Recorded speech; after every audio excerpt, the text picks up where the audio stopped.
Imagine yourself in Alexandria around 69 BCE, a city of white limestone buildings glinting in the Mediterranean sun, bustling markets filled with spices, linen and papyrus, and ships creaking as they dock along the busy harbor. You are Cleopatra Thu, though at this moment you are just a young girl with a name that will one day echo across the ages. For now, your world is a mixture of education, family intrigue, and the quiet anxiety that comes from being born into a house of immense wealth and precarious power. Cleopatra was born into the Ptolemaic dynasty, a family of Macedonian Greek origin, descendants of Ptolemy I, one of Alexander the Great's generals. By the time of Cleopatra's birth, the Ptolemies had ruled Egypt for nearly 2 centuries, a dynasty marked as much by brilliance as by bitter sibling rivalries. These were not rulers who allowed themselves the luxury of stability. Their palace was a stage where every gesture, every whispered conversation, and every exchange of gifts or insults could mean survival or death. From the start, Cleopatra's life was colored by the dual nature of privilege and danger. The Ptolemaic court, while opulent and seemingly sophisticated, was a hotbed of paranoia. The family tree twisted on itself, with marriages often between siblings to preserve the bloodline and the throne. Her father, Ptolemy Xenolites, was cautious, ambitious, and sometimes timid in ways that made his court volatile. Her mother's identity is less certain, a shadowy figure in the historical record, leaving Cleopatra with the early experience of uncertainty about her own family loyalties, a factor that may have sharpened her awareness of political nuance from the very beginning. Education for a girl of Cleopatra's rank was not trivial. While many of her contemporaries in Egypt might only have known domestic labor and temple rites, Cleopatra received instruction in languages, literature, mathematics, philosophy, and the complex traditions of rulership. She reportedly mastered several languages, allowing her to communicate directly with Egypt's diverse population, including Greeks, Egyptians, Jews, and others along the Nile and Mediterranean coast. This linguistic skill was not merely academic. It was a survival tool in a palace where miscommunication could lead to disastrous missteps. Daily life in the palace was a careful choreography. The royal children rose early, attended lessons with tutors, and were exposed to the mechanisms of government.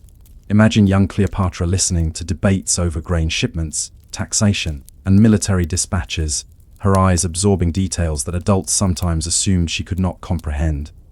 While other children played in the streets of Alexandria, she was learning the quiet power of observation, the importance of memory, and the subtle art of influence. Even boredom in the palace could serve as a teacher. The slow hours filled with protocol were exercises in patience, endurance, and discretion. Yet, childhood was not merely about observation and study.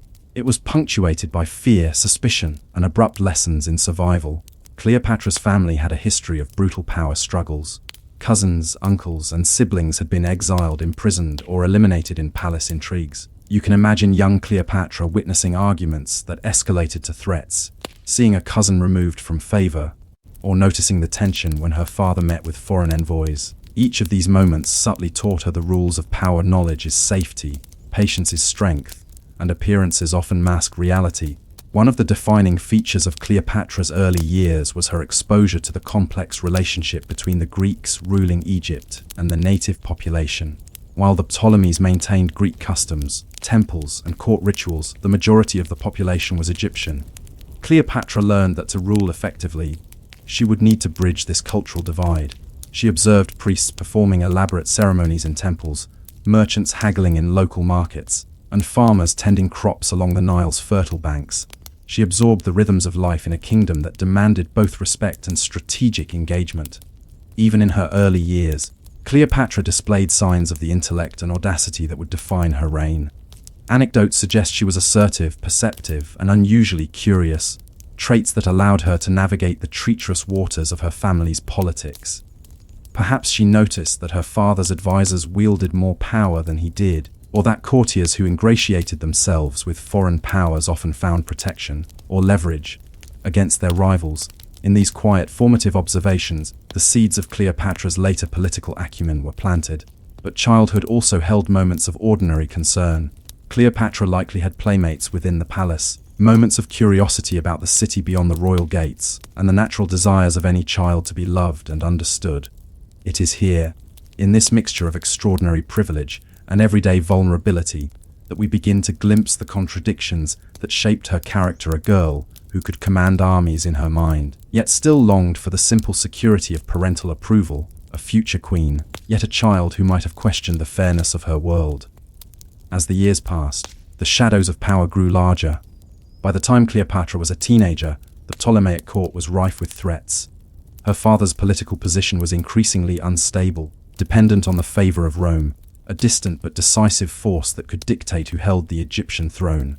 Cleopatra would learn that loyalty was temporary, alliances were fragile, and even her family could be a source of danger. These lessons, mundane and repetitive as they might have seemed at the time, were laying the groundwork for the queen who would one day confront Julius Caesar and Mark Antony. In the quiet corridors of the palace, among scrolls, tutors, and ceremonial chambers, Cleopatra began to understand a truth that would define her life. To survive, one must see beyond the immediate, anticipate threats, and use knowledge as both shield and sword. Her childhood was not marked by adventure in the conventional sense, but by the slow, unrelenting accumulation of awareness. Every lesson in etiquette, every observation of a courtier's subtle maneuver, and every whispered argument over the Nile's harvest prepared her for a destiny few could imagine.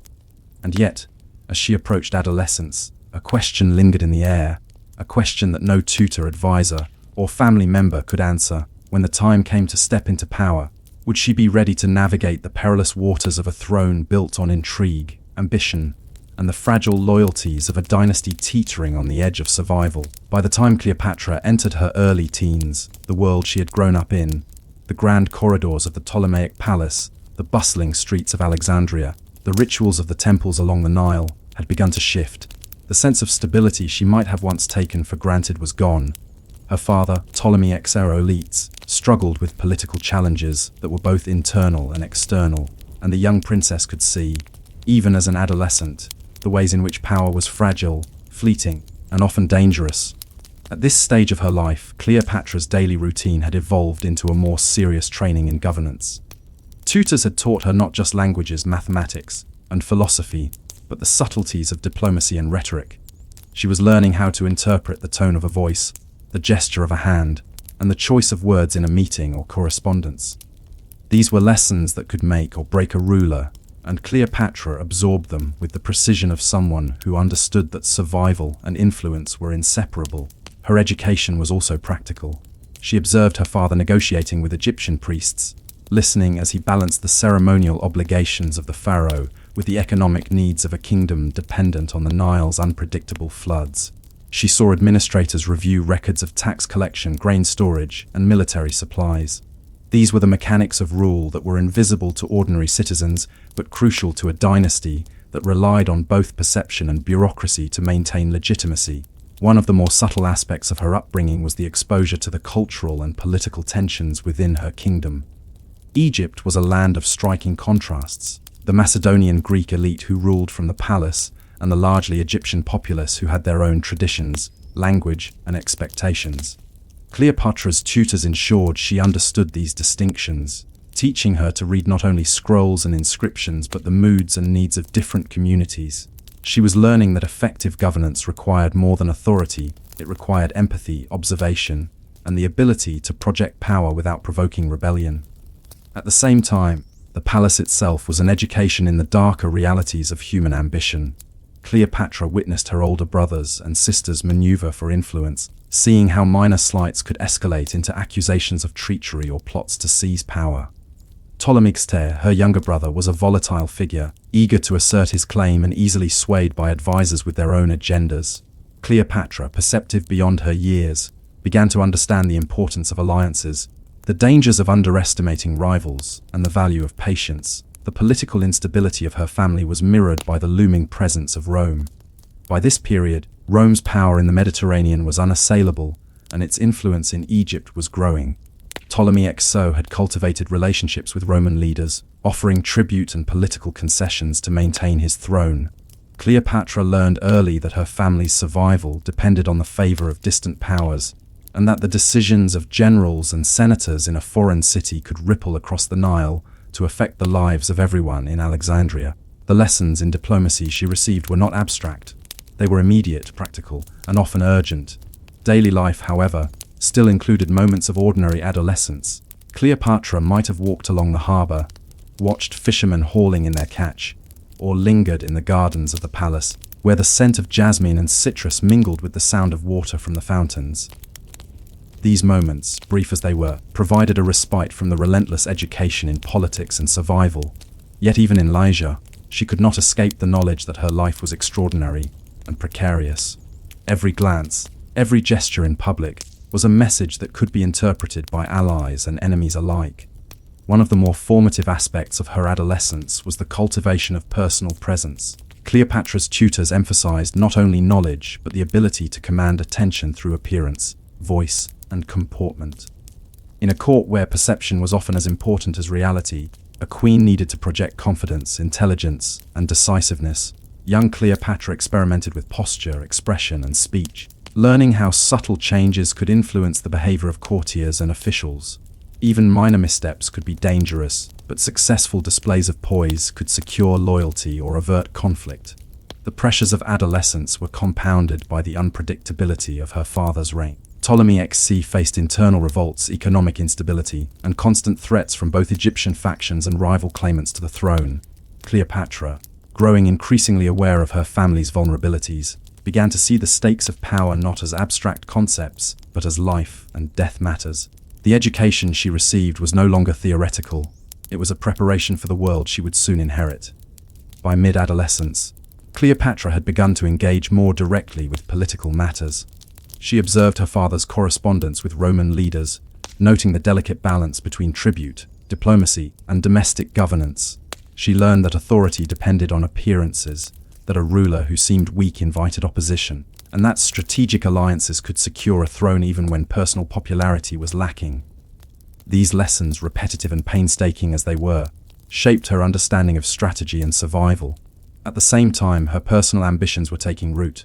Cleopatra recognized, even at this age, that she possessed certain advantages that her siblings did not: intelligence, charisma, and a capacity for understanding both the machinery of government and the moods of the populace. She began to envision herself not just as a princess or observer, but as a future ruler. Yet she also understood that ambition without caution was dangerous, that miscalculations could be fatal, and that the lessons of patience, diplomacy, and timing would be essential in the years ahead. Life outside the palace offered additional perspective. Alexandria, a city of scholars, merchants, and laborers, provided Cleopatra with a glimpse into the realities faced by her subjects. She walked among diverse populations, listened to merchants discussing trade, and observed farmers bringing grain from the Nile's fields. These encounters were instructive. She learned that effective rule required understanding, negotiation, and sometimes compromise. A ruler who ignored the lives of ordinary citizens risked revolt and instability. Her adolescent years were also marked by a growing awareness of mortality and fragility. The Ptolemaic dynasty's history was littered with violent successions, betrayals, and executions. Cleopatra, witnessing the precariousness of her father's position and the ambitions of her siblings, internalized the need for vigilance and foresight. Survival was not guaranteed, authority was fragile, and the lessons of history were immediate, living examples of potential failure. By the end of her teenage years, Cleopatra had become both a product and a master of her environment. She combined the education of a scholar, the insight of a diplomat, and the vigilance of a survivor. Her mind was sharp, her ambitions clear, and her understanding of power nuanced. Yet, as her father's reign faltered under internal and external pressures, she faced a looming reality. The transition from observer to ruler was imminent, and the next chapter of her life would demand not only intelligence and charm, but courage and decisiveness. And so, as Cleopatra approached adulthood, one question remained suspended in the palace corridors, in the quiet moments of reflection along the Nile, and in the minds of those who watched her closely. When the time came to claim her place on the throne, would she navigate the treacherous currents of family intrigue, foreign influence, and political danger successfully, or would she become another cautionary tale in the annals of the Ptolemaic dynasty? As Cleopatra moved into her late teens, the world she had studied, observed, and prepared for began to demand action. Her father, Ptolemy XL elites, had struggled for years to maintain his throne amid internal rebellions, economic instability, and the ever-present influence of Rome. By the time he died in 51 BCE, Cleopatra was 18, an age at which most young women in Alexandria might have been contemplating marriage or domestic responsibilities. For her, The moment marked the end of observation and the beginning of responsibility. The transfer from pupil to sovereign. The transition was anything but smooth. Cleopatra did not ascend a stable throne. She inherited a dynasty riddled with factions, a city under tension, and a kingdom dependent on foreign powers' approval. Her younger brother, Ptolemy SSE, was nominally co-ruler, a situation typical for the Ptolemies, who often employed sibling partnerships to legitimize claims and maintain dynastic continuity. Yet these arrangements were rarely peaceful. Ptolemy XII's advisors were eager to consolidate influence, and Cleopatra faced the challenge of asserting authority without provoking immediate conflict.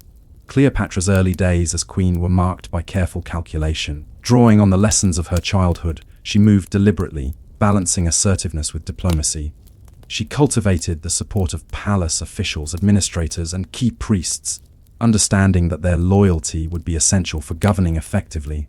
She also recognized the importance of public perception. Her legitimacy depended not only on bloodline but on her ability to present herself as the rightful and capable ruler of Egypt. The challenges she faced were concrete and immediate. The economy required attention, as years of political instability had disrupted trade and strained resources. Grain shipments along the Nile had been mismanaged at times, and Cleopatra needed to ensure both the sustenance of her population and the continued flow of tribute to Rome. Every decision, from minor administrative appointments to oversight of the treasury, carried the weight of precedent and consequence. Missteps could weaken her position or provide an opening for rivals. Cleopatra also had to navigate the precarious relationship with Rome, whose power in the Mediterranean was growing exponentially. The Ptolemies had long relied on Roman favor, and Cleopatra understood that the dynasty's survival might hinge on her ability to negotiate charm, or otherwise influence leaders she had never met in person. Her education, which had emphasized rhetoric, diplomacy, and languages, became invaluable. It allowed her to read not only the intentions of those around her, but also the wider currents of regional politics that could affect Egypt. The palace was a theater of tension and subtle maneuvering. Ptolemy XT and his advisors were not passive actors. They actively sought to limit Cleopatra's authority.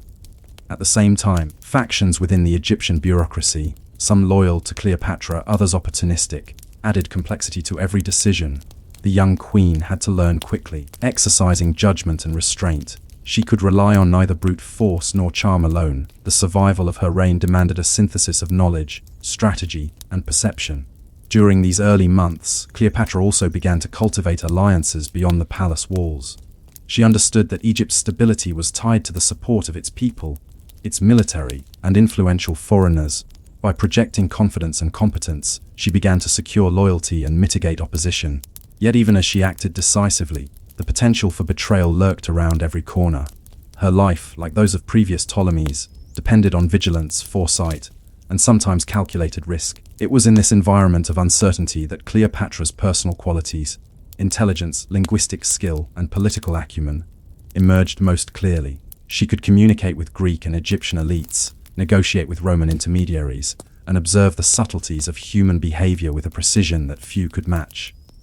Every encounter, whether in a formal court session or a private discussion with an advisor, was an opportunity to learn influence and consolidate power. However, the early period of her reign was not without setbacks. Ptolemy Xpos and his supporters challenged her authority, forcing Cleopatra into temporary exile. This experience, though destabilizing, was formative. In her absence, she witnessed the fragility of loyalty and the dangers of overconfidence. It also underscored the importance of timing and strategic alliances. Cleopatra's exile would become a catalyst for her first major political maneuver, her eventual alliance with Julius Caesar, a foreign general whose involvement would alter the course of Egyptian history. During her exile, Cleopatra's reputation grew. She was seen not as a passive victim of circumstance, but as a resilient and determined figure, willing to reclaim her throne and assert her authority. Her ability to survive this early crisis demonstrated a combination of daring, intelligence, and patience, qualities that would define her reign. Even in moments of danger, she learned to assess risks, exploit opportunities, and leverage her understanding of both human nature and political structures. When Cleopatra returned to power, she did so with a clearer understanding of her own strengths and limitations. The experience had refined her approach to governance, teaching her the importance of preparation, observation, and adaptability. She understood that the throne was not merely a position of privilege, It was a role demanding vigilance, negotiation, and the constant management of perception and alliances. By the end of these formative years, Cleopatra had transitioned from a princess shadowed by the dangers of her family and the uncertainties of politics into a queen capable of navigating a complex and precarious world. She had learned the subtle art of survival within the court, the necessity of understanding diverse cultures and factions, and the importance of projecting authority without overextending herself. Her education, experiences, and early trials had converged to prepare her for the next stage, the broader arena of Mediterranean politics, where Rome's ambitions would intersect with her own. And yet, as she solidified her hold on the throne and prepared to face foreign powers, one enduring question remained: could a young queen, shaped by the treacheries of her own family and the complexities of her kingdom, survive and ultimately thrive in a world dominated by empires, ambition, and the ever-shifting tides of loyalty and power? The answer would soon unfold in ways that history would remember for millennia. To understand Cleopatra, one must first understand the dynasty that preceded her, the Ptolemies, and the complex world they inherited in Egypt. The story begins not with Cleopatra herself, but with the end of an era, the death of Alexander the Great in 323 BCE. Alexander had conquered an empire stretching from Greece through Asia Minor, Egypt, Persia, and all the way to India, creating a legacy of military brilliance and ambitious governance. But his death left a vacuum, a sprawling empire without a clear successor. In Egypt, this vacuum would be filled by Ptolemy Soter, one of Alexander's generals, who transformed a conquered territory into a dynastic kingdom that would last nearly 300 years. Ptolemy's rise to power was marked by calculated pragmatism. Rather than attempting to govern from afar or rely entirely on Macedonian elites, he positioned himself as both a Greek ruler and a pharaoh in the eyes of the Egyptian populace. This duality was essential. It allowed him to harness the administrative machinery of the old Egyptian state, while maintaining loyalty among Greek settlers and soldiers. His coronation as pharaoh signified the blending of foreign and native political traditions, setting a precedent for his descendants, including Cleopatra, who would later navigate these same cultural currents. The early Ptolemies were ambitious architects of continuity and power. They expanded Alexandria, the city founded by Alexander himself, transforming it into a hub of commerce, culture, and intellectual life. The city's location on the Mediterranean allowed it to thrive as a trade center, connecting Egypt with Greece, the Near East, and eventually Rome. Alexandria was more than a city. It was a symbol of Ptolemaic ambition and a testament to their understanding that culture and commerce could reinforce political power. For the Ptolemies, controlling Alexandria meant controlling Egypt's economic and intellectual lifeblood. Administration under the Ptolemies was a balancing act between Greek and Egyptian customs. Greek settlers dominated the upper echelons of government, serving as advisors, military officers, and bureaucrats, while native Egyptians continued their traditional roles in agriculture, temple administration, and local governance. The Ptolemies were careful to maintain Egyptian religious and cultural practices, often participating in temple rituals and associating themselves with deities such as Isis. This careful blend of foreign and native practices allowed them to legitimize their rule, but it also required constant vigilance. Neglect one group, and unrest could quickly follow. Economic control was central to Ptolemaic power. The dynasty relied heavily on the agricultural productivity of the Nile, particularly the grain harvests that not only fed Egypt, but provided lucrative exports to the wider Mediterranean world.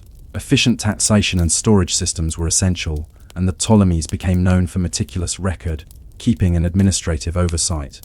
Grain was not merely a commodity, it was a tool of power, a way to secure loyalty among the populace and leverage with foreign powers who depended on Egypt's resources. Military organization was equally important. The Ptolemies maintained a standing army, often composed of both Greek mercenaries and native Egyptians, to protect the kingdom from external threats and internal revolts.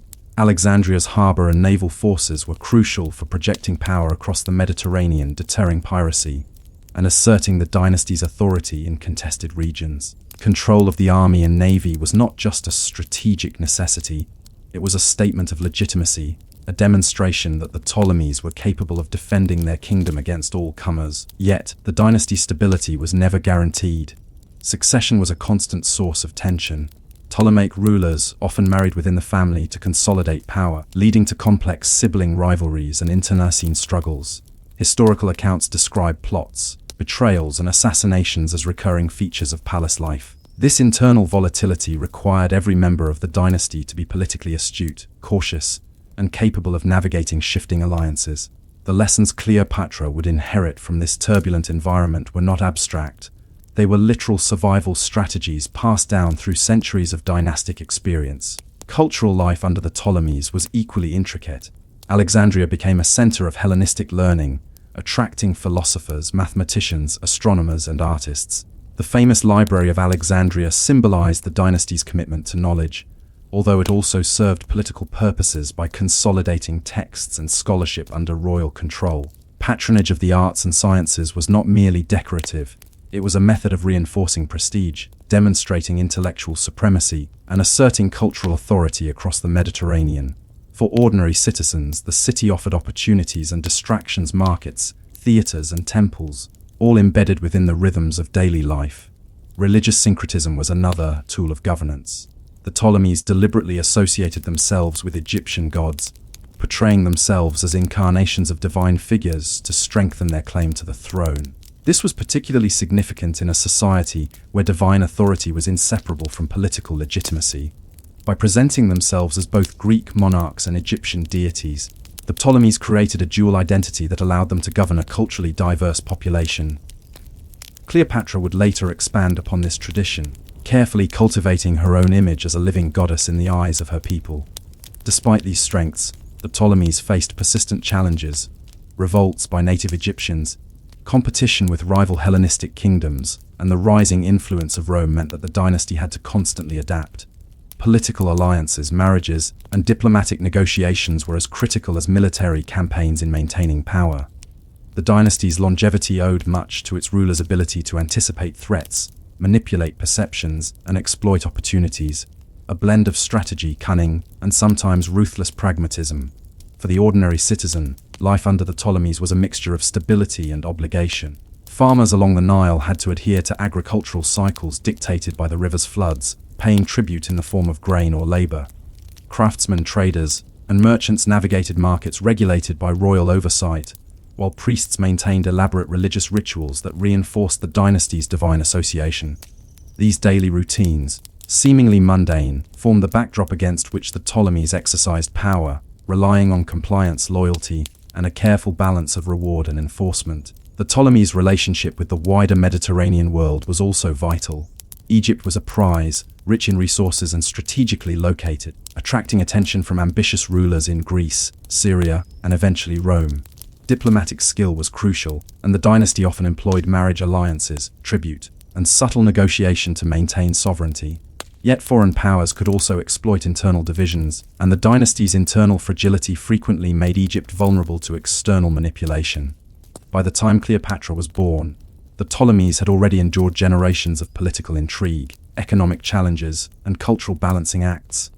They had established systems of governance, military organization, and economic control, but they had also demonstrated the fragility of power in a dynasty marked by ambition and rivalry. Cleopatra's world would be shaped by these precedents. She inherited not only a kingdom of immense wealth and complexity, but also a pattern of familial conflict, diplomatic necessity, and the delicate interplay between perception and reality. And yet, as Alexandria thrived, the Nile flowed, and the Ptolemaic bureaucracy continued its meticulous work. One question lingered in the corridors of the palace, and the minds of those who observed the young princess. Would the lessons of centuries of Ptolemaic rule be enough to prepare a single ruler, Cleopatra, for the unprecedented challenges she would soon face, both from within her family and from the rising power of Rome? By the time Cleopatra was coming of age, the Ptolemaic dynasty had endured more than 2 centuries of rule over Egypt, a kingdom whose history and traditions predated the Greeks by millennia. The Ptolemies' success relied not only on military conquest, but on an intricate and often invisible machinery of governance that allowed a foreign dynasty to maintain control over a culturally diverse and economically vital land. To understand the pressures and advantages Cleopatra inherited, it is essential to explore how this machinery functioned and the way intrigue threaded through every level of power. The Ptolemaic system of administration was meticulous, hierarchical, and deeply bureaucratic. At the top was the pharaoh, nominally the absolute ruler, but in reality reliant on a network of officials, advisors, and priests who executed daily governance. The kingdom was divided into administrative districts, each overseen by a governor responsible for collecting taxes, maintaining order, and coordinating with temple authorities. Below them, scribes and clerks meticulously recorded transactions, harvests, and legal matters on papyrus scrolls. These records were not simply a bureaucratic exercise, they were essential tools of surveillance, control, and long-term planning. Cleopatra, growing up in this environment, would have observed both the power and the limitations of this system. The Ptolemies' reliance on Greek officials created tensions with native Egyptians, whose traditions, loyalties, and expectations were often overlooked or superficially accommodated. Maintaining legitimacy required careful diplomacy with temple authorities, who wielded moral and social influence across the Nile. Failure to respect these cultural structures could spark unrest, as it had in prior uprisings during the reigns of earlier Ptolemies. Cleopatra's later strategies of engagement with Egyptian religion and culture were informed by this long-standing need to integrate Greek and native practices. Economic management was equally complex. Egypt's wealth derived primarily from agriculture, particularly grain, which was essential not only for feeding the population, but for trade across the Mediterranean. The Ptolemies implemented detailed tax systems and maintained large storehouses to buffer against famine, control prices, and ensure tribute payments to foreign powers, particularly Rome. They also oversaw mining operations, trade in papyrus, textiles, and luxury goods, and the regulation of crafts and workshops. Cleopatra, with her keen intellect and observation skills, absorbed these lessons, understanding that control over resources was as crucial to political survival as control over armies or alliances. Military organization under the Ptolemies was similarly layered and strategic. A standing army, composed of Greek mercenaries and native Egyptian troops, ensured security and deterrence. Naval forces based in Alexandria safeguarded trade routes, protected against piracy, and projected influence across the eastern Mediterranean. Yet military power was never unchallenged. Rivalries among generals, mercenary loyalty, and internal coups were recurring hazards. Cleopatra would inherit a military apparatus that was both a tool of authority and a potential source of instability, an institution that required careful management, patronage, and personal engagement to maintain loyalty. Intrigue within the palace was an ever-present reality. The Ptolemies had developed a pattern of internal rivalry that blended family dynamics with political calculation. Siblings married to one another, children educated in both Greek and Egyptian customs, and advisors positioned to manipulate youthful rulers, created an environment in which power was constantly contested. Cleopatra's early life had already exposed her to these dynamics, and the machinery of rule she inherited demanded mastery of them. Understanding which alliances were reliable, which advisors could be trusted, and when to act decisively was as essential as any lesson in governance or economics. Religious integration was another cornerstone of Ptolemaic power. Pharaohs cultivated a divine persona, associating themselves with deities such as Isis, Osiris, and Horus. Temples were not only spiritual centers but also economic and political hubs, controlling lands, resources, and loyalty networks. By participating in rituals and presenting themselves as living gods, the Ptolemies legitimized their foreign rule while fostering social cohesion. Cleopatra, later in her reign, would take this principle to its peak, deliberately projecting an image of herself as both queen and goddess, capable of transcending cultural divisions while consolidating authority. Yet the machinery of rule was never purely mechanical or predictable. Revolts, economic shortages, and foreign intervention were constant threats. The dynasty's proximity to powerful neighbors, such as the Seleucid kingdom, and later the expanding influence of Rome, required a delicate balance of diplomacy, military preparedness, and strategic marriages. Cleopatra's world was one in which every policy, every personal decision, and every gesture could ripple across the kingdom with consequences that were immediate and sometimes catastrophic. The Ptolemies also cultivated Alexandria as a symbol of power, knowledge, and cosmopolitan influence. The city's markets, theaters, libraries, and temples projected an image of wealth, intelligence, and sophistication. This environment offered young Cleopatra a model of rulership in which culture and administration were inseparable from political authority. Understanding how to use the city's intellectual and economic resources to reinforce political legitimacy was a lesson she would carry into her reign. Daily life for ordinary Egyptians was marked by rhythms largely shaped by this bureaucratic and religious structure. Farmers along the Nile had to coordinate planting and harvesting with the river's floods, paying tribute in grain or labor. Craftsmen, merchants, and priests engaged in routines dictated by both local custom and royal oversight. Cleopatra's later strategies, including her use of public festivals, donations, and visible engagement with temples, reflected a deep understanding of how ordinary citizens' lives intersected with royal authority. The seemingly mundane details of daily life, grain storage, water management, religious observances, were in fact the threads that held the kingdom together.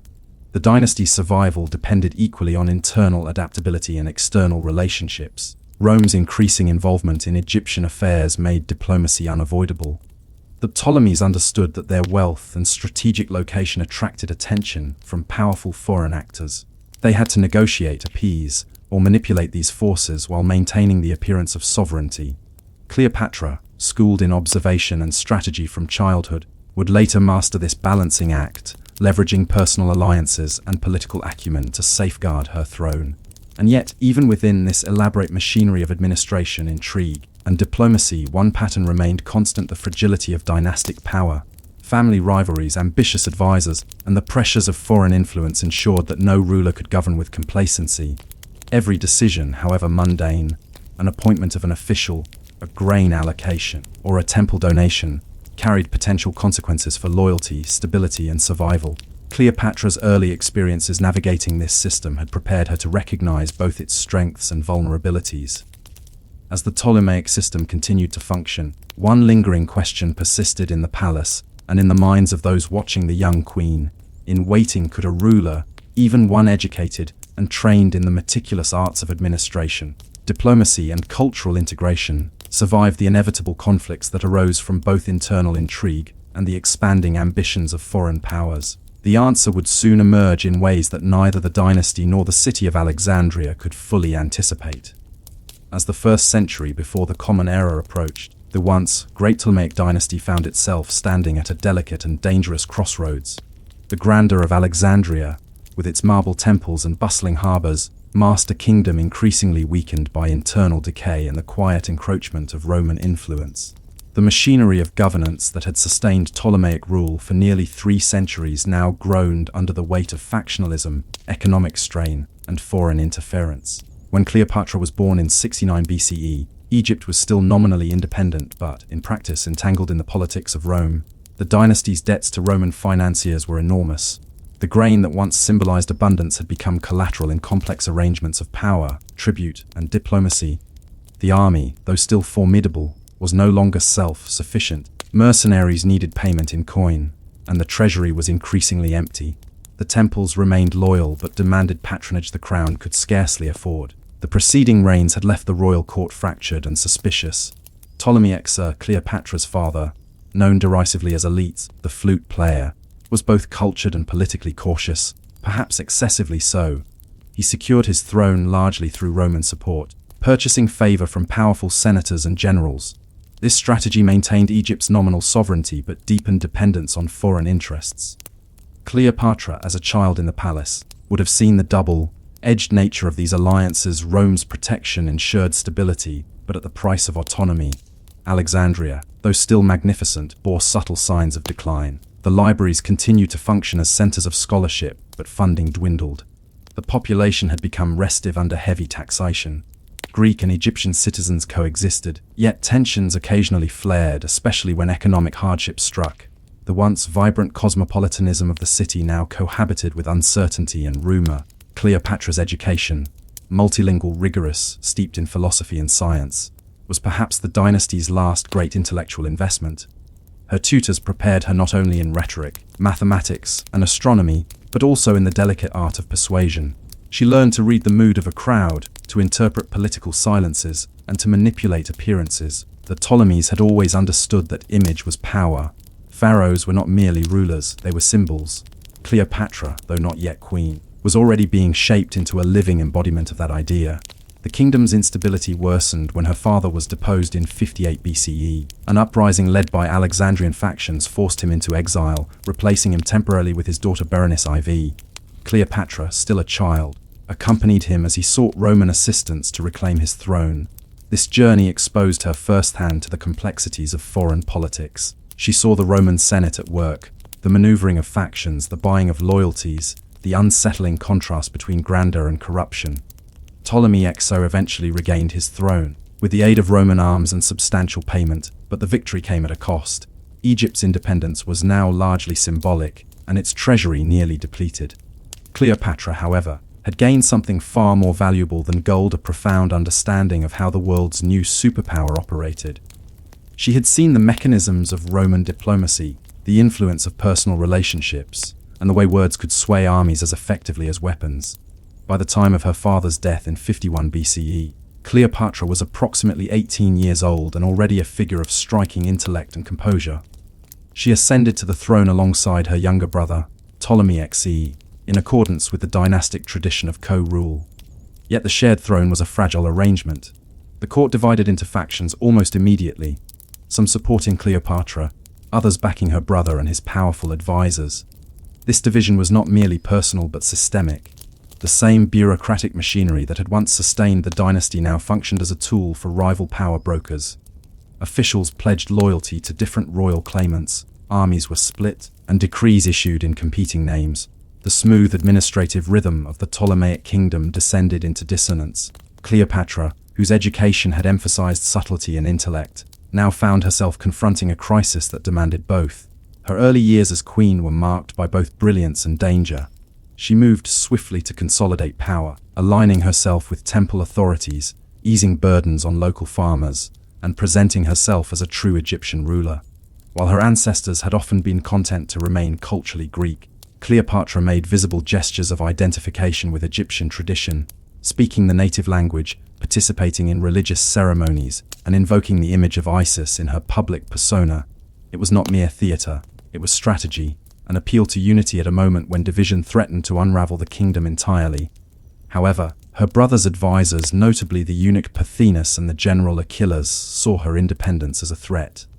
Their countermoves forced Cleopatra into temporary exile. The young queen fled to the eastern desert, gathering loyal forces and biding her time.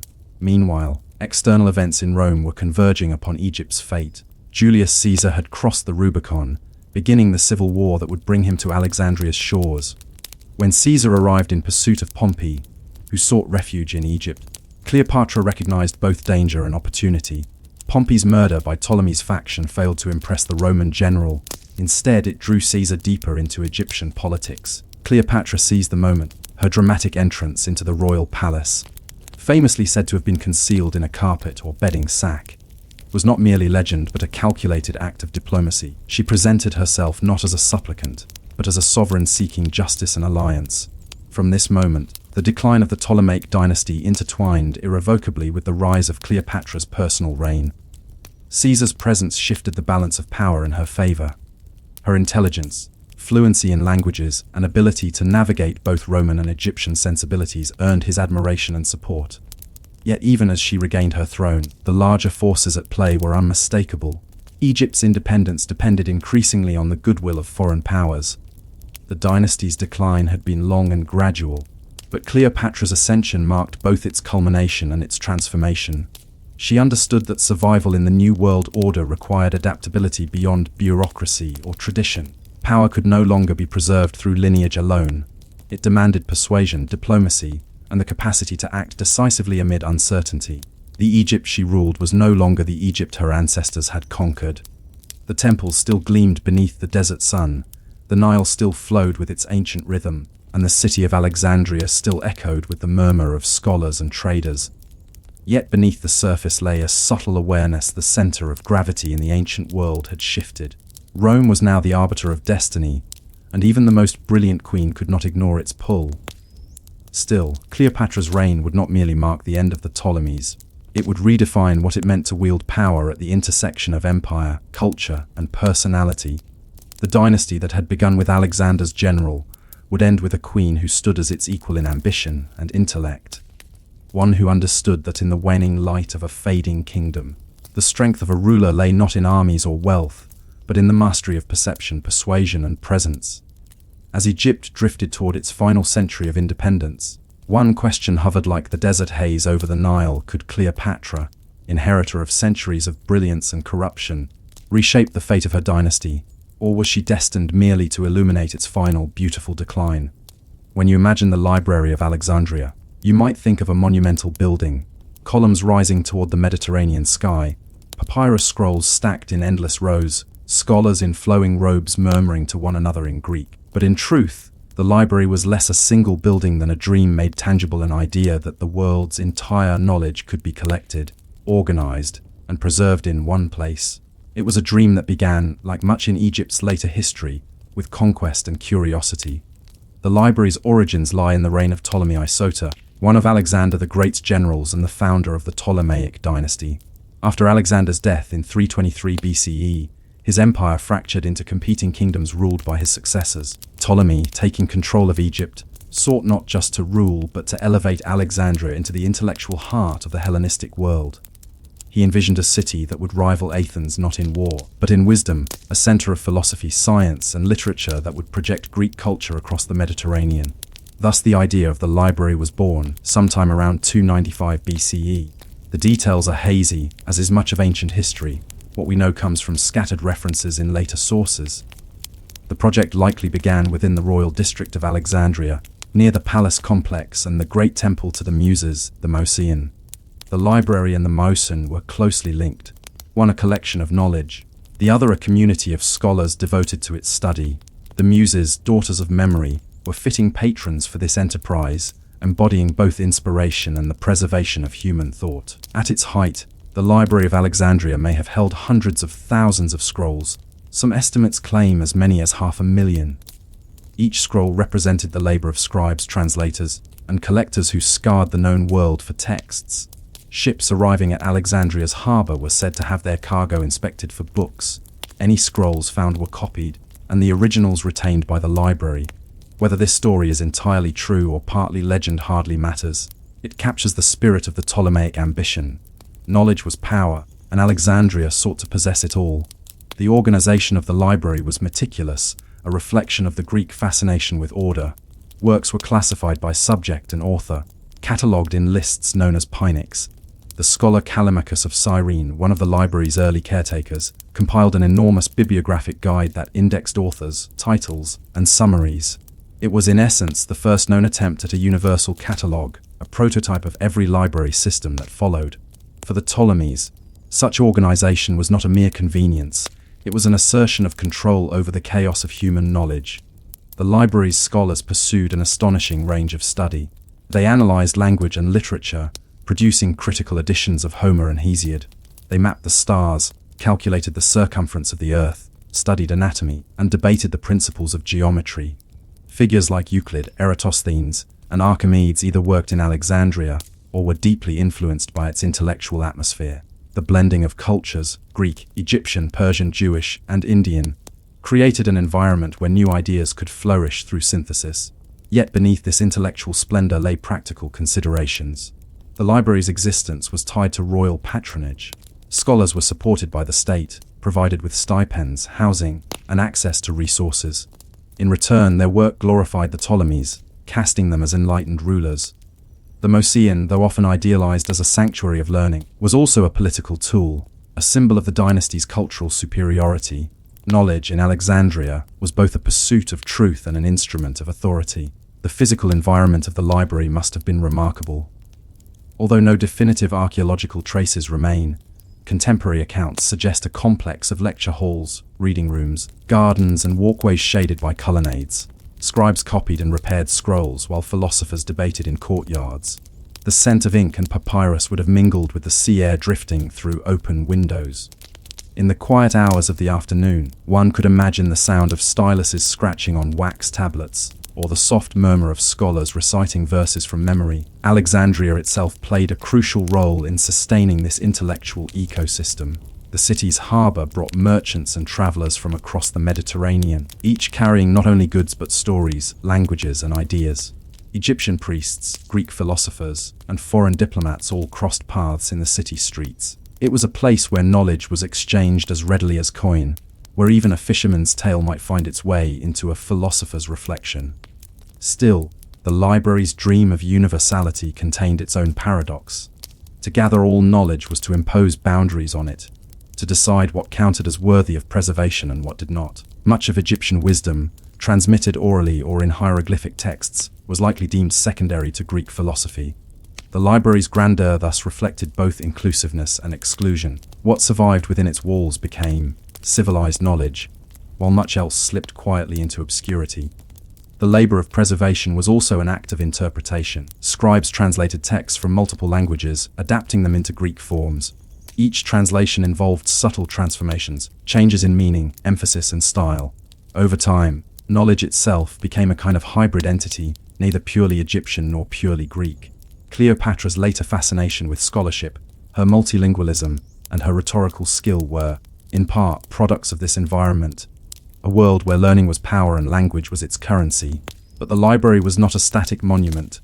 Like all human institutions, it was subject to the pressures of politics, economy, and chance. The same royal support that had built it could also imperil it. When kings died or priorities shifted, the scholars' stipends could vanish. Conflicts among successors sometimes spilled into the streets of Alexandria, threatening the very foundations of the Mouseion. Even in its prime, the library's survival depended on the fragile stability of the Ptolemaic court. Still, for several generations, Alexandria stood as the unreveled beacon of learning. Visitors spoke of its scholars with awe. The mathematical precision of Euclid's geometry, the astronomical insights of Aristarchus, and the geographical mappings of Eratosthenes all bore the mark of this institution. Knowledge in Alexandria was not merely accumulated, it was interrogated, refined, and reshaped. The city's scholars were less collectors of truth than its craftsmen, shaping it with patience and precision. And yet, the story of the Library of Alexandria is remembered today not only for its creation, but for its loss. The image of the library burning has become one of history's most haunting metaphors. The destruction of knowledge, the fragility of memory. But in this first chapter of its story, before the fires, before the decline, before the silence, it is important to pause and imagine the library not as a ruin, but as it once was, alive, ordered, and quietly ambitious. Still, one question lingered in the cool halls of the Mouseion: could knowledge, however vast, ever truly be contained? Or was the very act of trying to capture it destined, like so many other human dreams, to end in loss? In the long centuries between its founding and its decline, the Library of Alexandria stood not only as a repository of wisdom, but as a living system, an intricate machine operated by minds devoted to the quiet, repetitive labor of understanding. Unlike the royal courts or battlefields of history, where change came in moments of drama, the library's story unfolded in years of routine. Its great revolutions were often measured in ink, parchment, and patient thought. To walk through its colonnades during its height, perhaps under the reign of Ptolemy Sekru or Seru, was to witness the world's first organized culture of research. Scholars lived within or near the Mouseion, supported by royal grants that freed them from ordinary labor. Their lives were regulated by the pursuit of knowledge, punctuated by meals, discussions, and the endless copying of texts. This was not merely a profession, it was a form of devotion. In the silence of the library's halls, amid the scent of papyrus and oil lamps, the scholars worked as if serving a quiet deity memory itself. The scale of their task was staggering. Each scroll, typically 20 to 30 feet long, had to be handled with care. The scribes who maintained the collection were experts in preservation. They repaired damaged edges with fine linen, smoothed rough surfaces with pumice, and rewound each roll carefully after reading. Copies were made constantly, some for internal study, others for exchange with allied libraries or foreign patrons. Every edition required cataloging author's name, subject, origin, and a short summary. The catalogues themselves became works of scholarship, as detailed and structured as the texts they described. The scholar's work was rarely glamorous. Much of it consisted of collation, comparing versions of the same text line by line to determine accuracy. Errors crept in with every transcription. Careless hands could alter entire meanings.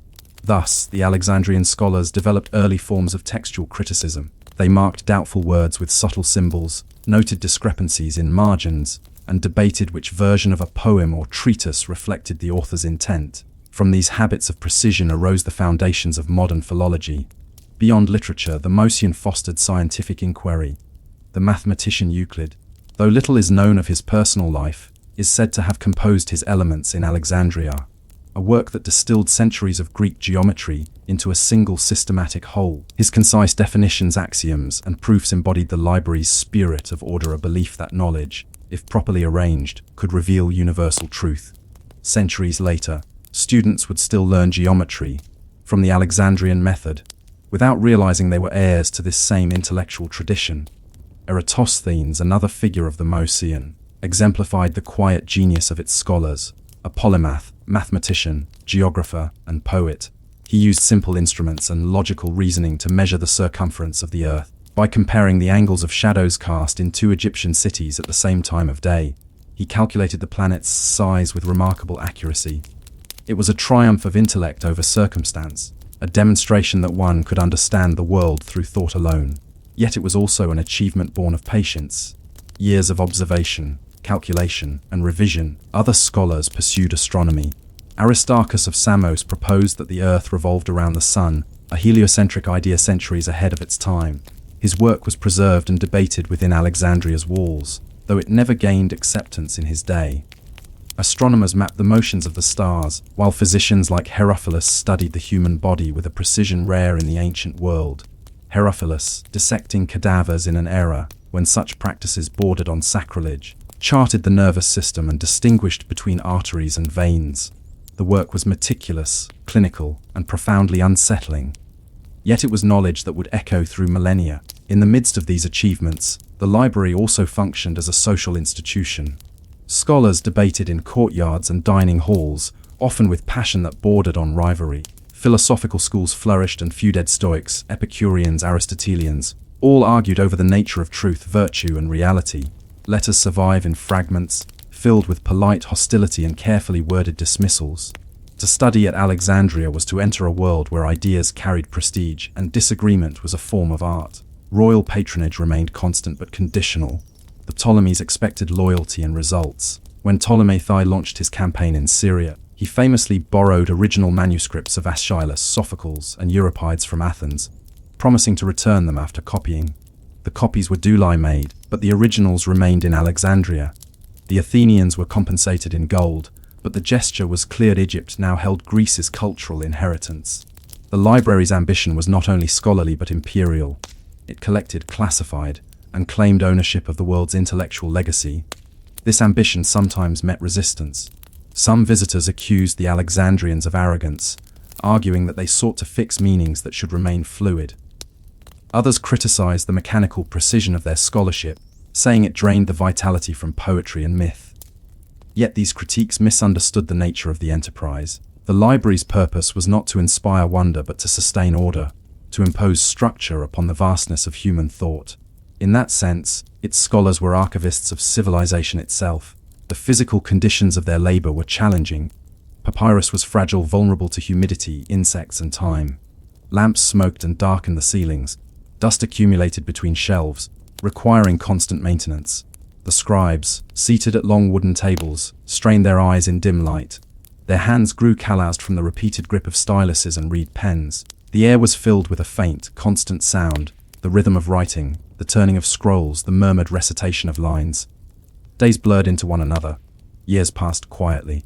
The library's work extended beyond the city's walls. A secondary collection, the so-called daughter library, was established in the Serapeum, a temple complex dedicated to the Greco-Egyptian god Serapis. This allowed the scholars to expand their holdings and preserve duplicates, an early form of archival redundancy.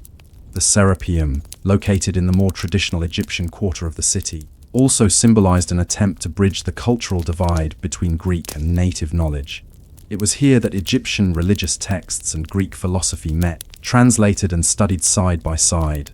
Trade routes played a crucial role in sustaining this system. Ships from Rhodes, Phoenicia, and Asia Minor carried not only goods but scrolls, fragments, and oral traditions. Ambassadors and scholars arriving from distant lands brought with them their own texts and languages. Translation became one of the library's most important activities. The Septuagint, the Greek translation of Hebrew scriptures, was said to have been completed under royal commission in Alexandria. Whether entirely true or not, the story captures the essence of the city's intellectual character, a place where faith, language, and reason converged. In this slow, cumulative process, Alexandria achieved something extraordinary. It transformed learning from a private pursuit into a collective enterprise. Knowledge became an institution, a structure maintained by routine and shared purpose. For the first time, the advancement of understanding was not dependent on a single genius or ruler, but on a system designed to endure. And yet, the system's very stability made it fragile. It relied on peace, on royal favor, and on the physical preservation of papyrus and ink. Centuries later, when scholars and poets would mourn the library's loss, they would speak less of flames than of silence. For the greatest tragedy of the Library of Alexandria was not its destruction but the slow erosion of its purpose, the quiet fading of attention, funding, and faith in the project of universal knowledge. But for now, in this middle period, the library still thrived, its scholars laboring through the long, warm nights beside the Mediterranean, believing that their work might outlast kingdoms. And yet, even in their confidence, a question lingered, unspoken but heavy in the air. What would happen to all this knowledge if the machinery ever stopped? By the time Cleopatra sat upon the throne of Egypt, the Library of Alexandria had already endured centuries of quiet decline. The scrolls still lined their shelves, the Motion still housed scholars, but the energy that once defined it had begun to wane. The royal stipends were smaller, the debates less frequent, and the air in the reading halls hung heavy with the weight of memory rather than the spark of discovery. The world beyond Egypt had changed. The old Greek kingdoms had fallen into the orbit of a new power, Rome. Its legions marched across the Mediterranean, reorganizing old empires into provinces and client states. Knowledge, once a matter of royal prestige, now found itself at the mercy of politics and war. The Ptolemaic rulers, facing debts and unrest, could no longer sustain the vast scholarly machine their ancestors had built.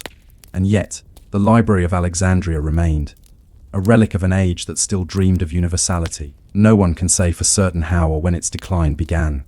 The romantic image of the library's destruction in a single catastrophic fire is, as historians know, a simplification. The truth is slower, sadder, and more human. The library did not vanish in one night.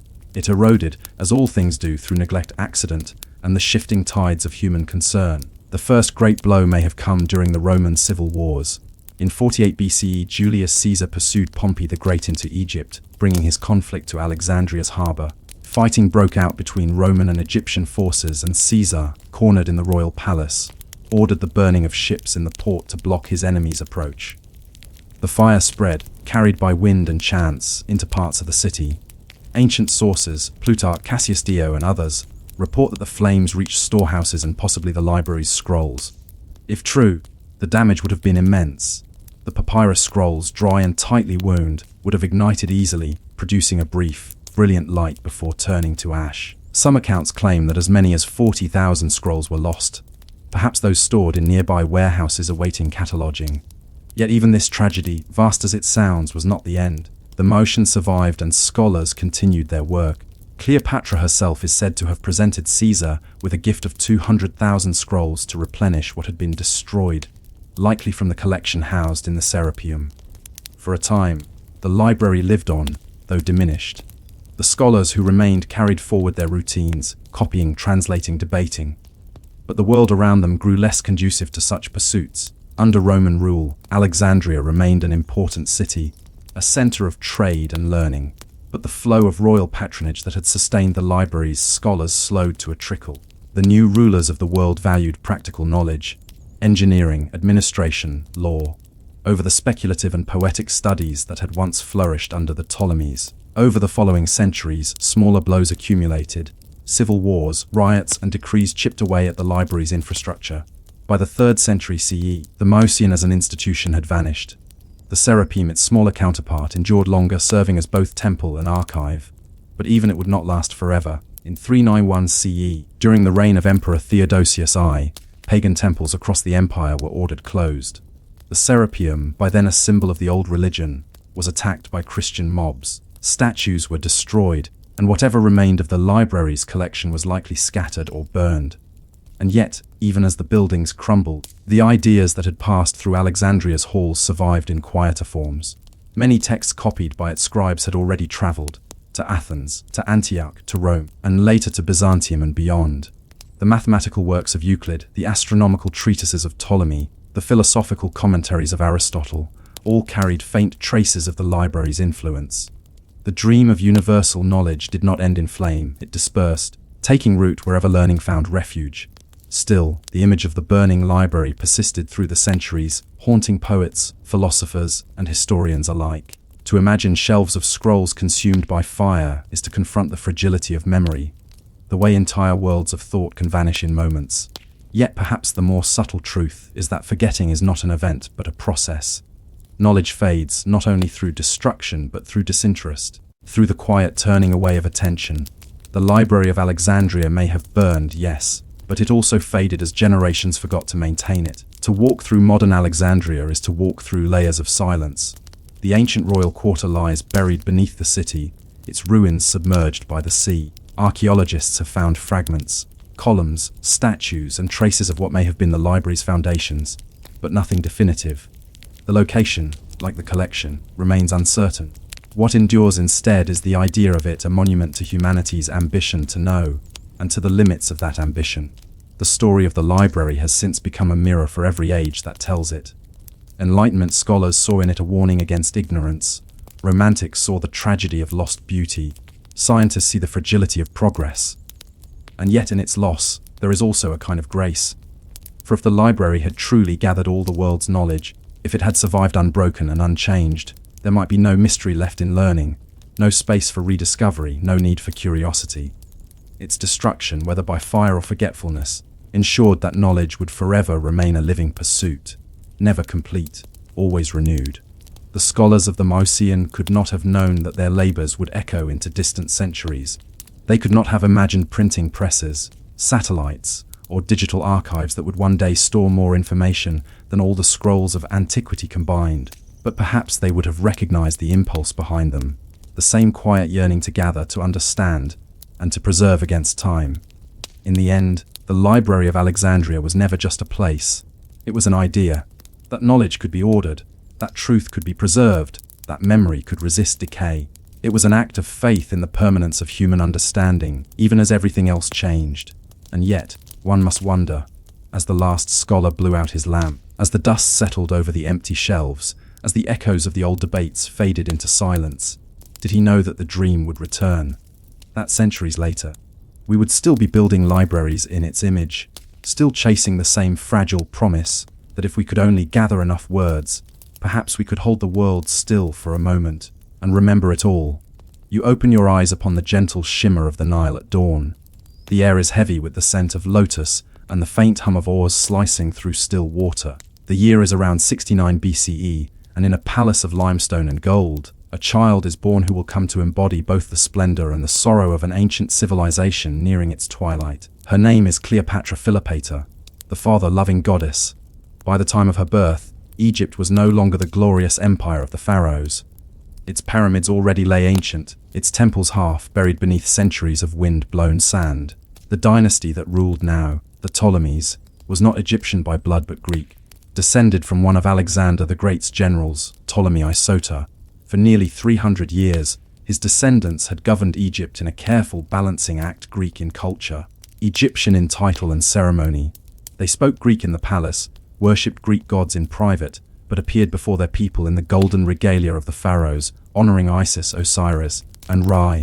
It was into this hybrid world that Cleopatra was born, a place of contrasts and contradictions. The Ptolemies ruled from Alexandria, the most cosmopolitan city of the Mediterranean. Founded by Alexander himself, it was a beacon of learning and trade, a crossroads where merchants from Carthage, Rome, Judea, and Persia met in the grand harbor under the watchful gaze of the pharaoh's lighthouse, one of the wonders of the world. Ships laden with papyrus, grain spices, and glass crowded its docks. The air buzzed with many tongues, yet Greek remained the language of the elite. Cleopatra's family was notorious even among royalty for its intrigues. Generations of sibling marriages, a custom adopted to imitate the divine unions of Egyptian gods, had left the dynasty tangled in jealousy, rivalry, and bloodshed. Brothers plotted against sisters, mothers poisoned sons, fathers imprisoned daughters. Power in Alexandria was fragile, a shimmering surface that hid deep currents of ambition. Cleopatra's father, Ptolemy Xerxes, the flute player, was a weak ruler, more interested in music and luxury than governance. He came to power only through Roman support and remained on the throne by paying enormous bribes to Roman politicians. Rome, already the rising power of the Mediterranean, regarded Egypt as both treasure and pawn, a source of grain and wealth, but also a kingdom ripe for manipulation. Cleopatra's childhood unfolded under the shadow of this Roman presence, as emissaries and generals came and went from the palace halls. From her earliest years, Cleopatra was marked by a rare intelligence and curiosity. Unlike most of her ancestors, she learned to speak Egyptian, the language of her people. It was said she could converse in several tongues: Hebrew, Syriac, Median, Parthian, and Latin among them. Ancient sources, particularly Plutarch, emphasize her charm, not her beauty, but her voice, her wit, and her ability to make others feel seen and understood. These were gifts more powerful than jewels or armies.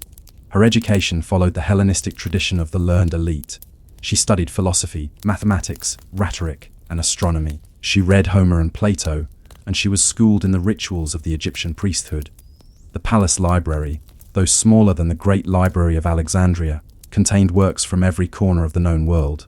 Within its walls, she absorbed the legacies of her ancestors, both Greek and Egyptian, and began to understand that her destiny would be to unite these worlds in herself. Yet beneath this education lay instability. The kingdom's finances were in disarray, famine and unrest simmered in the countryside. The priests of Egypt grumbled over unpaid temple offerings, while the Roman Republic, hungry for tribute, demanded ever more gold. The Nile still flooded each year, bringing fertility to the land, but the people's faith in their rulers was eroding. When Cleopatra was about 10 years old, her father fled Egypt after a rebellion. He had angered both his subjects and the priests by selling land to pay Roman debts. For a time, the young princess likely lived in the palace under uncertain rule, perhaps in quiet observation of the chaos that surrounded her. Eventually, with the help of Roman arms and bribery, Ptolemy XO reclaimed his throne. His return was marked by vengeance, executions, confiscations, and purges of those who had opposed him.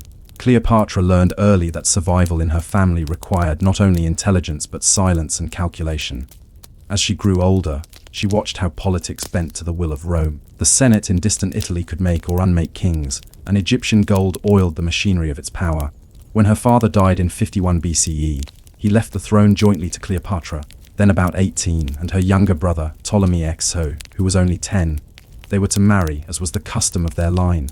But such arrangements were seldom peaceful. Almost immediately, factions within the court began to form.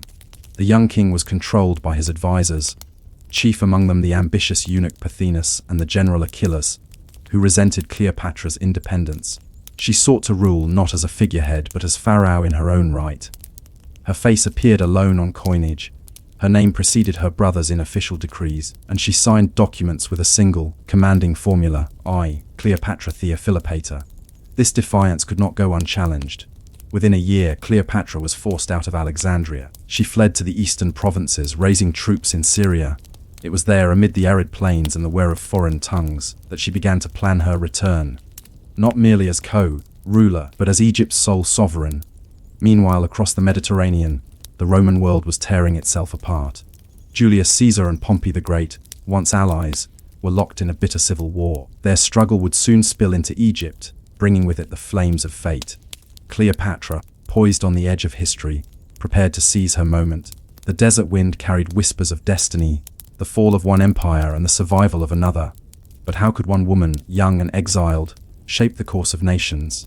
That question, unanswered, lingered in the stillness of the Nile night, waiting for her to return to Alexandria and claim her place in the story of the ancient world.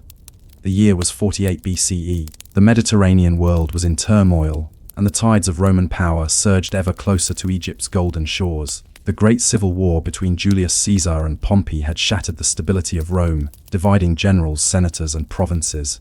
Armies marched under rival standards, and the fate of empires hung in the balance. In distant Alexandria, Cleopatra waited. Her younger brother, Ptolemy XO, now ruled in her stead under the watchful manipulation of his guardian Pothinus and the general Achilles. She had been exiled nearly a year earlier, stripped of her throne and her wealth. Yet Cleopatra was not a woman to surrender easily. In the harsh landscapes of Syria and the borderlands of Palestine, she gathered mercenaries, Greeks, Arabs, and Nabateans, soldiers of fortune willing to fight for gold and glory. She watched the shifting politics of Rome, knowing that her restoration would depend on the tides of Roman ambition. Then came news that changed everything. Pompey, fleeing Caesar's legions after the disastrous defeat at Pharsalus, had sought refuge in Egypt. The boy, king's advisors, saw an opportunity to curry favor with Caesar by betraying Pompey. On the shores near Pelusium, under a deceptively calm sky, Pompey was murdered as he stepped from his boat, stabbed before his wife's eyes. His severed head was presented to Caesar as a gift when the Roman general arrived days later. but the plan backfired. Caesar, though hardened by decades of war, was appalled by the treachery. To him, Pompey had been a rival, not a criminal. The murder, carried out on Egyptian soil, stained the Ptolemaic court with dishonor. Caesar summoned both Cleopatra and Ptolemy to appear before him to settle the matter of Egypt's throne. Cleopatra saw her chance. Yet returning to Alexandria was dangerous. Her enemies controlled the palace and the army. She would have to reach Caesar without being discovered. Legend tells of her daring wrapped in a carpet, or perhaps a linen sack. She was smuggled through the palace gates and unrolled before the Roman general. Whether this tale is literal or embellished by later storytellers, it captures something essential: her audacity, her theatrical intelligence, her instinct for spectacle. Caesar, nearly 52, was captivated. Cleopatra was 21. Their first meeting, in the dimly lit chambers of the royal palace overlooking the moonlit harbor, marked the beginning of one of history's most enduring alliances, and one of its most misunderstood. To the Romans, she would later be painted as a seductress. To her people, she was a sovereign reclaiming her birthright through wit and courage. For Cleopatra, this was not love at first sight, it was strategy. Caesar represented the greatest power in the known world, and she needed his protection to secure her throne. Yet Caesar, too, saw something in her beyond politics. Plutarch would later write that her charm lay not in her beauty, which was not entirely incomparable, but in her intellect, her voice, and her presence. She spoke to him as an equal, not as a supplicant. Soon after their meeting, Caesar intervened in the Egyptian civil war. Ptolemy and his forces, enraged by Cleopatra's return, besieged the royal palace where Caesar and Cleopatra were quartered. The siege of Alexandria began. For months, the city was engulfed in chaos. Fires spread through the streets, ships burned in the harbor. It was during this conflict, according to some accounts, that parts of the great library of Alexandria were destroyed, scrolls consumed in the flames of war, their ashes drifting like black snow over the city. Inside the palace, Cleopatra remained poised. She worked beside Caesar, advising him on Egyptian matters, negotiating with emissaries, maintaining her dignity even as the city crumbled around her. Eventually, reinforcements arrived. Roman legions under Mithridates of Pergamum broke the siege. In the ensuing battle along the Nile Delta, Ptolemy drowned while fleeing across the river. His body, clad in gilded armor, sank beneath the reeds. Cleopatra was restored to her throne. To secure the dynasty's traditions, she was formally married to another younger brother, Ptolemy XIV, but in practice she ruled alone, with Caesar's support. Rome's influence in Egypt deepened, yet Cleopatra's independence remained. She was no puppet, she was a sovereign queen in her own right, determined to restore Egypt's prosperity and dignity. Her relationship with Caesar soon grew personal. In 47 BCE, she gave birth to a son, Ptolemy XV Philopator Philometor Caesar, better known as Caesarion, Little Caesar. His paternity was clear to all, though Rome's laws forbade Caesar from officially acknowledging him. Cleopatra saw in her son the future of two worlds, the heir of both Egypt and Rome. When Caesar departed for Syria, then back to Rome, Cleopatra followed for a time, bringing with her an entourage of attendants, scholars, and treasures. The Romans, dazzled and scandalized, watched as she entered the city in royal splendor. She resided in Caesar's villa across the Tiber, where he visited her often. Murmurs spread in the Senate that their dictator had been ensnared by an Eastern queen. But Cleopatra's stay in Rome was not merely romantic, it was political theater. She represented the idea of Egypt's continuity, the living embodiment of its divine heritage. To some Romans, she symbolized luxury and excess; to others, a reminder that civilization itself had begun along the Nile long before Rome's rise. In 44 BCE, Caesar was assassinated. The Ides of March silenced the man who had reshaped the world. For Cleopatra, it was a devastating blow. She fled Rome with her son and returned to Egypt, mourning not only a lover but an ally, the one Roman who had seen her as more than a pawn. Back in Alexandria, she faced the daunting task of ruling a kingdom now more dependent than ever on Roman politics. The civil wars that followed Caesar's death would soon reach her once more, bringing with them another Roman general, one whose fate would intertwine with hers in both triumph and ruin: Mark Antony. The tides of empire had turned again, and the queen who had once hidden herself in a carpet was about to stand before the world as one of the most powerful women of her age. Yet power, as she would learn, is never secure for long. What did Cleopatra see when she looked westward, toward Rome's horizon, salvation or doom? When Cleopatra returned to Egypt after the death of Julius Caesar, she returned not as the lover of a Roman, But as the last sovereign of a fading world, the ancient gods still watched over the Nile, but the empire that once defined civilization itself now stood surrounded by Roman ambition. The year was 44 BCE, and the future of Egypt, and of Cleopatra herself, hung on the shifting balance of Roman power. Caesar's assassination had thrown the Roman Republic into chaos once more. The conspirators who had struck him down claimed they had restored liberty, but in truth, they had unleashed another civil war. In the years that followed, alliances shifted like desert sands. Mark Antony and Octavian, Caesar's loyal generals and heirs, joined forces to defeat his assassins, then turned on each other in an inevitable struggle for supremacy. Cleopatra watched all of this from Alexandria, measuring the tides with careful patience. Her young co-ruler, Ptolemy XIV, died under mysterious circumstances, perhaps poisoned, perhaps merely ill, and she raised her son Caesarion to the throne beside her. He was still a child, but through him she could claim legitimacy not only as Queen of Egypt but as the mother of Caesar's heir. It was during this uncertain time that Mark Antony summoned her. In 41 BCE, after consolidating his hold over the eastern provinces, Antony sent word to Cleopatra, commanding her to meet him at Tarsus in Cilicia. The request was political. Antony needed Egypt's wealth to fund his campaigns. But Cleopatra understood the deeper meaning. Rome's power was once again reaching for Egypt, and this meeting would determine whether she faced it as subject or sovereign. So she prepared her answer, not in words, but in spectacle. She sailed up the Cydnus River in a barge of gold, its purple sails billowing in the wind, oars of silver flashing in rhythm with the music of flutes and lutes. The air was filled with perfume, the decks shimmered with jewels. Cleopatra reclined beneath a canopy dressed as Aphrodite herself, goddess of love, while her attendants, adorned as cupids, fanned her with peacock feathers. It was a performance for the ages, a deliberate echo of myth.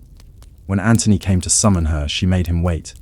When at last he boarded her vessel, he found not a supplicant queen but a goddess incarnate. Antony was enchanted. In him, Cleopatra found not the calculating intellect of Caesar but a man of appetite, charisma, and contradiction. He was a soldier, blunt, jovial, and impulsive, but also a lover of poetry and excess. Where Caesar had admired her mind, Antony reveled in her company. They feasted for days, drinking, laughing, and exchanging gifts. But beneath the revelry lay strategy. Cleopatra promised financial and political support for his eastern campaigns, and in return, Antony confirmed her rule over Egypt and its territories. Their partnership grew into something deeper, a bond of both passion and politics. Over the next several years, they became inseparable twins, Alexander Helios and Cleopatra Selene, and later a third child, Ptolemy Philadelphus. Antony spent winters in Alexandria, where he and the queen lived in a haze of luxury that both fascinated and scandalized Rome. The poet Horace would later call him a slave to an Eastern queen. To Cleopatra's enemies in Rome, she was the embodiment of everything decadent and dangerous about the East, a woman who had bewitched one of Rome's greatest generals. To Antony's allies, she was a source of wealth and stability in a chaotic world. But to Cleopatra herself, this was more than romance. She saw in Antony the possibility of restoring Egypt's power, of creating a new empire to rival Rome itself. In 34 BCE, following his successful campaigns in Armenia, Antony held a triumphal ceremony in Alexandria known as the Donations of Alexandria. Before a vast crowd in the gymnasium, he and Cleopatra sat upon golden thrones. Their children were crowned with titles and lands, Alexander Helios as king of Armenia and Media, Cleopatra Selene as queen of Cyrenaica and Libya, and little Ptolemy Philadelphus as king of Syria. Cleopatra herself was proclaimed Queen of Kings, and Caesarion was declared King of Kings, the rightful son of Julius Caesar, heir of Rome and Egypt alike. It was a breathtaking challenge to Octavian, who now ruled Rome in name if not yet in form. To the Senate and people of Rome, this was treason. Octavian began a relentless campaign of propaganda, portraying Antony as a man corrupted by lust, enthralled by a foreign queen who sought to make Rome a vassal of Egypt. He circulated rumors that Antony had given away Roman provinces, that he planned to move the capital to Alexandria, that Cleopatra dreamed of ruling the world. The two powers were now on a collision course. In 31 BCE, their fate was sealed at the Battle of Actium, off the western coast of Greece. Cleopatra and Antony commanded a massive fleet, hundreds of ships arrayed beneath the Egyptian sun. But Octavian's navy, led by his brilliant admiral Agrippa, trapped them in the Gulf. The winds turned against them, confusion spread through their ranks. In the chaos, Cleopatra's fleet broke and fled. Antony, seeing her sails vanish into the horizon, followed. their retreat marked the end. The remainder of their forces surrendered or were destroyed. Octavian pursued them relentlessly to Egypt. In Alexandria, Cleopatra attempted once more to negotiate. She sent envoys, offered treasure, even pretended to consider suicide to test Antony's loyalty. Yet both knew the end was near. In August of 30 BCE, Octavian's forces entered the city. Antony, missiled by false reports that Cleopatra had already taken her life, fell on his sword. Mortally wounded, he was carried to her, dying in her arms as she wept. His final words, Plutarch tells us, were a plea for peace and dignity in her fate. Cleopatra, now alone, faced the conqueror. Octavian visited her, and she tried one last time to negotiate for her son's future. But she saw in his cold restraint that mercy would not be granted. Caesarion, the child of Caesar, was captured and executed soon after. On the 12th day of August, Cleopatra chose her own end. The accounts differ. Some say she drank poison, others that she allowed an asp, the sacred cobra of Egypt, to bite her. Her attendants found her seated upon her golden couch, dressed in royal robes, her crown beside her. Her face, they said, was calm, serene as if she were merely sleeping. Octavian ordered her buried beside Antony, honoring their final wish. Their tomb was lost to time, though legends claim it lies somewhere still beneath the sands or the sea. With her death, the line of the Ptolemies ended. Egypt became a Roman province, its temples plundered, its gold absorbed into the imperial treasury. Yet Cleopatra's image endured, carved on coins, painted on temple walls, whispered in the stories of poets. To the Romans, she was both warning and wonder. To later ages, she became the symbol of a woman's will in a world ruled by men. The last pharaoh had died, but her shadow stretched across centuries. Her story, told and retold, became a mirror for every age's fascination with power, beauty, and ruin. And as the Nile flowed on, as it had long before her birth and long after her death, it carried with it the memory of a queen who dared to believe that she could stand against the tide of empire and, for a brief moment, rule the world through intellect, courage, and the unrelenting will to survive. But as the moon rose over Alexandria that final night, did Cleopatra know she would become more immortal in death than she ever could have been in life? If you close your eyes now, you can almost hear it.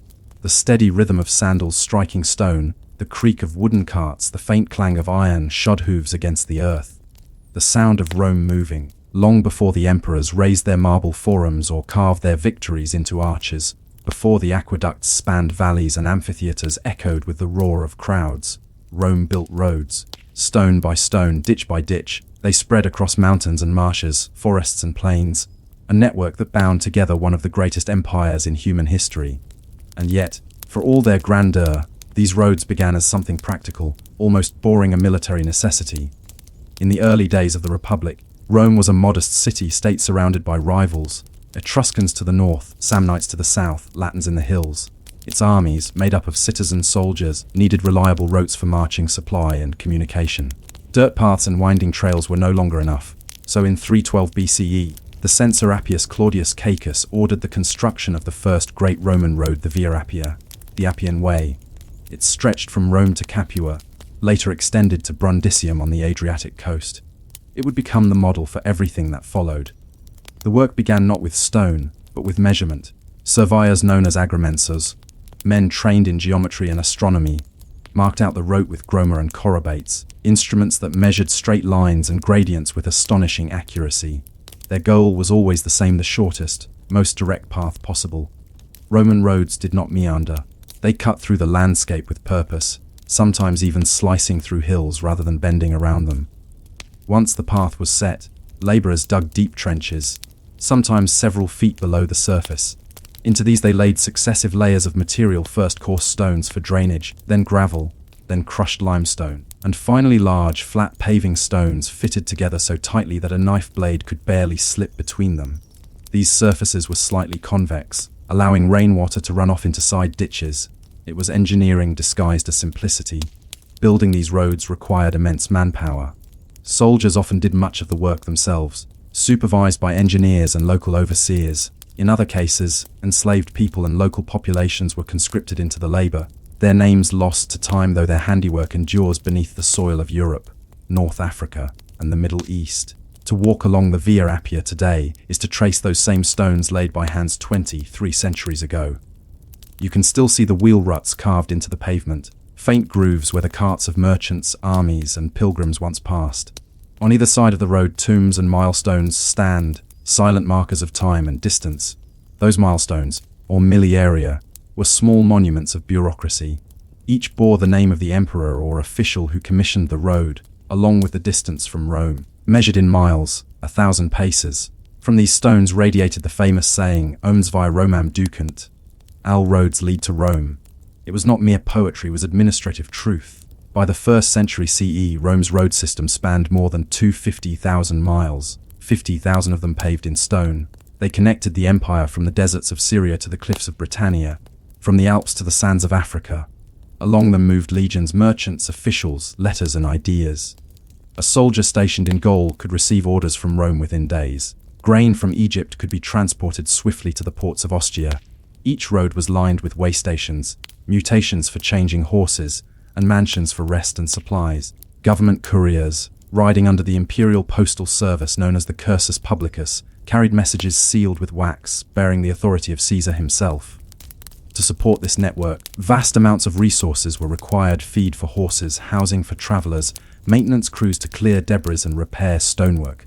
And yet, for all their efficiency, Roman roads were not meant for comfort. They were solid but uneven, durable but punishing on the feet. A march along them was an endurance test, especially under the Mediterranean sun, where the heat radiated from the stones like fire. Travelers wore thick-soled sandals and often carried walking sticks or staves for balance.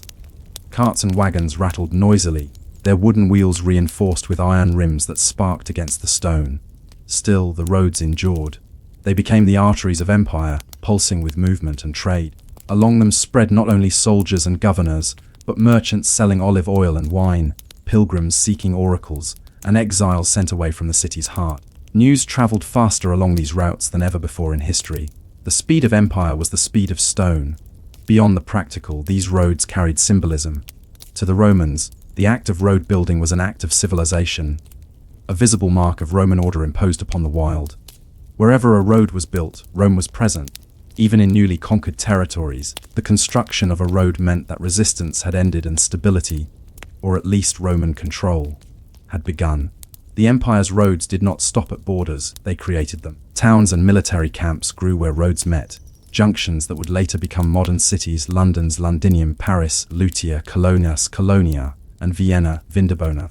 Along the frontiers, roads paralleled the defensive walls, linking forts and watchtowers in a chain of stone and discipline. And beneath all of it was one simple truth: the Roman road was not just a way to travel, it was a way to rule. When night fell, travelers sought shelter in roadside inns, where the air was thick with smoke and the smell of wine. The flickering light of oil lamps revealed walls scratched with names and distances, crude graffiti marking journeys completed or yet to come. Outside, the road lay silent under the stars, stretching endlessly toward Rome, glimmering faintly like a ribbon of memory. The next morning, the empire would move again. But what did the common soldier think as he walked mile after mile, through rain and dust and silence? Did he feel the greatness of Rome beneath his feet, or only the ache of the journey ahead? If you were to walk along a Roman road during the height of the empire, sometime around the 1st century CE, the experience would be curiously alive, yet profoundly monotonous. The road stretched ahead impossibly straight, flanked by milestones and low ditches, the horizon wavering in the summer heat. The smell of crushed grass, of horse sweat, and of distant fires mingled with the heavy scent of olive oil from the packs of merchants trudging along beside you. The road was not a mere path of stone. It was the stage upon which the empire's everyday life unfolded, an endless procession of people, animals, and stories. The legionary march at dawn. The Roman legions moved first. The sound of synchronized footsteps echoed down the road in perfect rhythm, 60 paces per minute, the steady cadence of discipline. Each soldier carried nearly 80 pounds of equipment: shield, spear, sword, helmet, armor, cooking gear, and a bundle of stakes for camp fortifications. Dust rose with every step, settling into the seams of their sandals and the creases of their tunics. The roads had been made for them after all. A Roman army on the march was a spectacle of order. Scouts rode ahead to survey terrain and clear the path of obstacles. Engineers followed behind, measuring distances and ensuring drainage ditches remained open. At midday, the column halted for rest and a ration of bread, cheese, and watered wine. At night, the army constructed its temporary camp, square, precise, with ditches and palisades, always beside the road. By dawn, they would be gone, leaving only faint impressions of footprints and discarded stones behind. When the legions moved, so did the empire. The merchants burdened by mid-morning, the road belonged to traders. Carts creaked under loads of amphorae filled with wine from Campania or olive oil from Hispania. Mules pulled wagons of salt, pottery, and woolen cloth. Some merchants carried goods that had traveled from far beyond the empire's borders. Silks from China, spices from Arabia, glassware from Egypt. Every mile of road represented a link in a vast chain of commerce, each connecting village, town, and port to the pulse of Rome. Yet the life of a Roman merchant was anything but glamorous. The roads were dangerous, and not merely from exhaustion.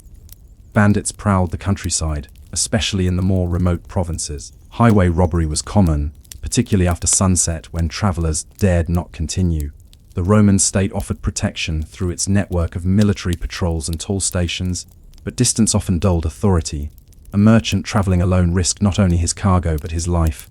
Even so, the profits were irresistible. A single shipment of fine linen or Eastern perfume could buy a lifetime of comfort. The road, though merciless, promised reward. The imperial couriers. Then came the cursus publicus, the state-run courier system. These were not ordinary travelers but the messengers of empire, carrying orders sealed with the imperial stamp.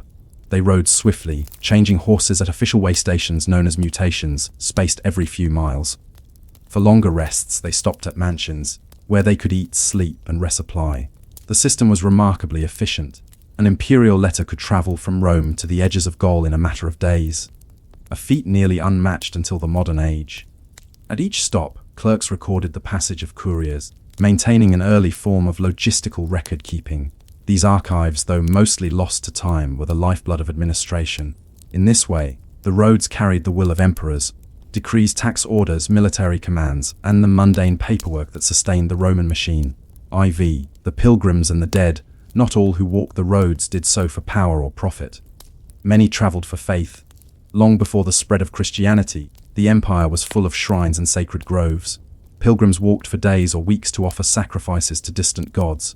Some carried small idols in pouches, touching them to the stones at crossroads where spirits were thought to linger. Offerings of coins and flowers lay scattered along the verges of the road, forgotten by all but the wind. And then there were the dead. Outside nearly every Roman city, the roads were lined with tombs.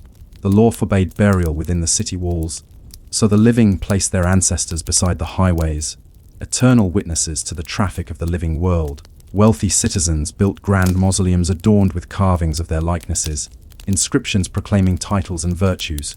Commoners were buried beneath modest stones, their epitaphs brief but touching: he lived honorably, she loved her children, farewell, passerby. In time, these funerary roads became a kind of open-air memory. Travelers could read centuries of names as they passed, a reminder that life, too, was a journey measured in miles. The road's maintenance and the bureaucracy beneath every mile of road demanded upkeep. Rain, frost, and heavy traffic wore down the paving stones, washing away gravel and eroding ditches. To manage this, Rome established a complex hierarchy of officials responsible for maintenance. At the top were the curators viarum, government-appointed overseers who allocated funds and supervised repairs. Beneath them were local magistrates and contractors, sometimes even entire towns, who shouldered the practical work. The empire taxed landowners and traders to finance these efforts, often forcing wealthy citizens to pay for sections of road as a civic duty. Repair crews worked steadily with pickaxes, chisels, and carts of fresh stones. They reset displaced blocks, cleared culverts, and replaced milestones.